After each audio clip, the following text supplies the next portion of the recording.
There's another command you can use that is called, funny enough, MakeHole. So let's first start by drawing a couple of curves on this rectangle. And just to show you that you can make holes with any kind of curve, let's create a star. And let's create just a rectangle here and maybe a polygon. All right, so back to perspective. Once again, we see that our curves have ended up on the C-plane here.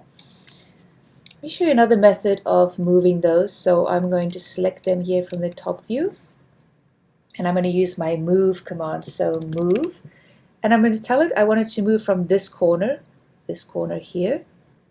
Hold down Shift and move it up till I snap to that corner. That's another way you can do it. So now you can see they're sitting on top of that shape there. And now what we're going to do is type in MakeHole.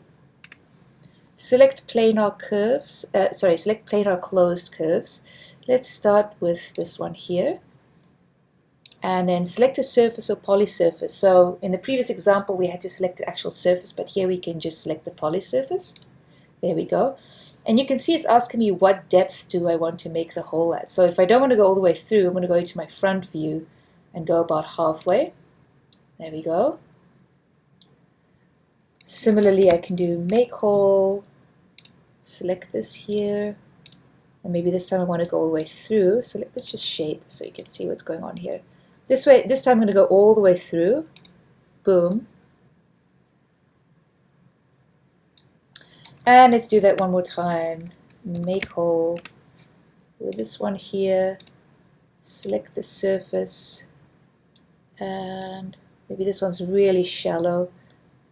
You can switch off your grid snap, and you can see that one's nice and shallow. So that's how you make holes.